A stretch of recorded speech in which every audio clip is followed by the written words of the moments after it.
ఇవన్నీ ఇచ్చినాము, కరస్పాండెన్స్ ఉన్నది కదా. రైట్, ఒకసారి వీరయ్య గారు లైన్లోకి వచ్చారు.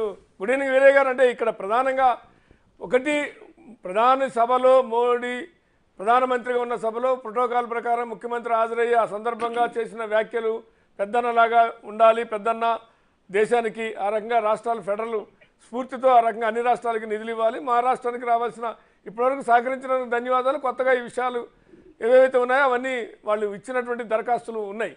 ఇది కొంత వివాదాస్పదం అవుతోంది పొలిటికల్గా. బీఆర్ఎస్ కాంగ్రెస్ బీజేపీ ఒకటే అని చెప్పే ప్రయత్నం ఒకటి కాంట్రవర్సీలు చేస్తుంది బీఆర్ఎస్ పార్టీ. నెంబర్ 1. నెంబర్ 2, పొత్తులు బీఎస్పీ బీఆర్ఎస్ పొత్తు ఎట్లా అర్థం చేసుకోవాలి? ఎందుకంటే మునుగోడు ఎన్నికలప్పుడు లెఫ్ట్ పార్టీలు బీఆర్ఎస్ కలిసే, తర్వాత సాధారణ ఎన్నికలకు వచ్చేటికి వాళ్ళు దూరం అయిపోయారా, దూరం చేశారా, ఏం జరిగింది అనేటువంటిది కూడా. బీఆర్ఎస్ బీఎస్పీ పొత్తు ఏ పార్టీ హక్కు ఆ పార్టీకి ఉంటుంది. ఆ రెండు పార్టీలు కలిసి పోటీ చేయాలనుకున్నాయి, ఈసారి పొత్తు పెట్టుకోవాలనుకుంటున్నారు. అప్పుడు ఎందుకు పెట్టుకోలేదు, ఇప్పుడు ఎందుకు పెట్టుకుంటున్నారో వివరణ ఇవ్వాల్సింది వాళ్ళు.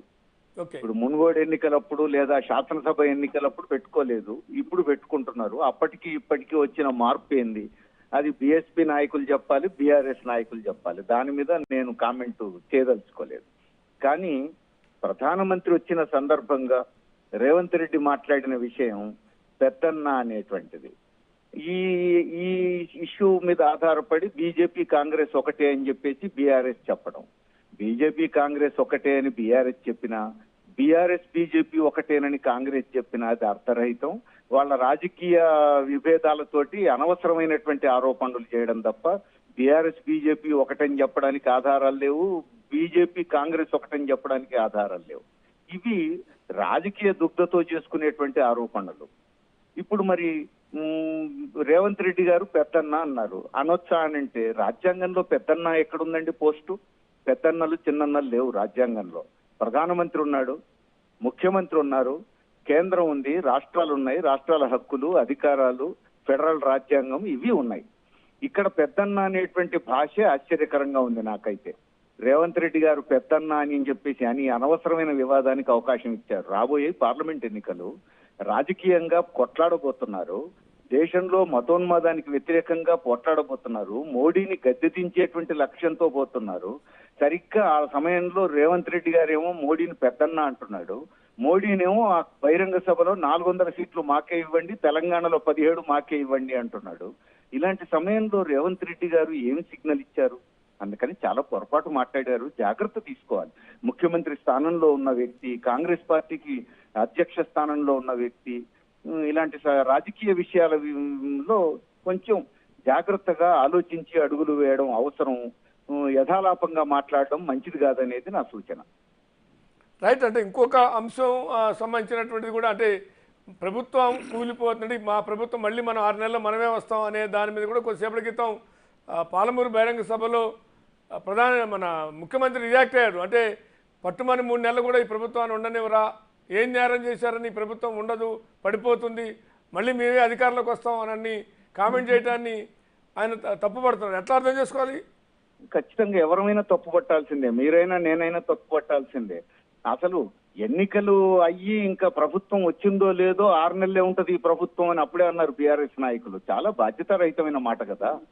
అంటే దాని అర్థం ఏంటిది? బీజేపీ నాయకులు బీఆర్ఎస్ నాయకులు కలిసి కాంగ్రెస్ ప్రభుత్వాన్ని కూలగొట్టడం కోసం పథకాలు వేస్తారా?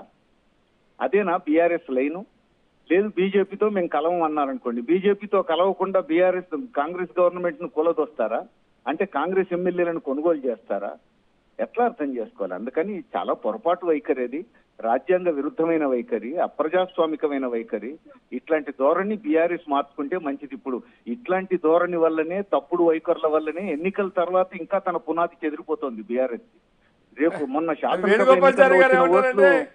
వీరయ్య గారు, వేణుగోపాల్చారి గారు ఏమంటారు, ఏదో క్యాడర్ బూస్టప్ ఇవ్వడానికి, ధైర్యం ఇవ్వడానికి, క్యాడర్ కాపాడుకోవడానికి చేసే తప్ప సీరియస్ గా తీసుకోవాల్సిన అవసరం లేదని వీరయ్య గారు అంటారు. అంట ఎవరో సాధారణ కార్యకర్తలు అంటేనో కింద స్థాయి నాయకులు అనుకుంటే ఇబ్బంది లేదు, కానీ పెద్ద స్థాయి అంటే ప్రధాన బాధ్యతలో ఉన్న వాళ్ళు కామెంట్ చేస్తున్న వల్ల ఇది వివాదాస్పదమైనా లేదా అని.